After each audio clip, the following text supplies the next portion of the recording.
yet.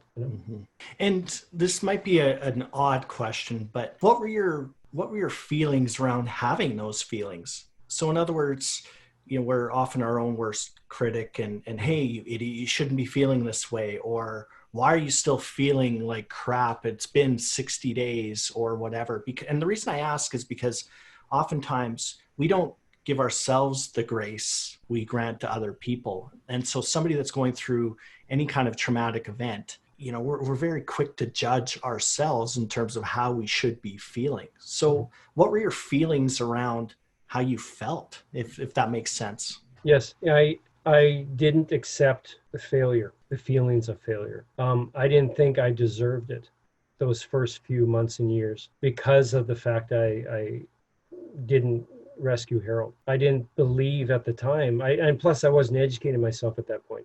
I was just pushing physically, not really focusing on what that brain was trying to tell me. My internal voice, that I just had to be hard on myself because there was no excuses. Yeah. And so if I heard you correctly, one of the big things was creating some sort of a goal with a timeline associated with it. Mhm. And then it's just an act of visualizing what that looks like and kind of backwards planning what that might look like. What Yeah. else got you through that period of time? And again, because this somewhat mirrors an experience of people that, again, there's a lot of uncertainty in the world in general. So what else really helped you get through the trauma of your particular event? I think about 4 or 5 months after getting out of the hospital, we actually were introduced to a trauma specialist, Dr. Bill Davis. He had dealt with the Oklahoma bombings down there.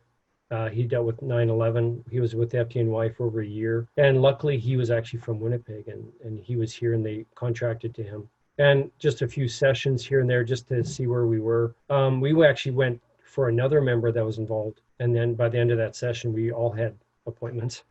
He helped me understand that what I was feeling was normal, and not push them aside, that it was my fault or I shouldn't be feeling this way. That it was human nature, how I was feeling, the guilt, the wish I could have done better, all those things of a person that especially in our profession, that failure was not an option. And never experiencing extreme failure like this either. I had nothing to refer to. I had nothing that I can go back and say, oh yeah, this is like this and this is how I got through it. I had never experienced failure. Like growing up as a kid, hockey teams and sports teams, like always winning. I'd never experienced this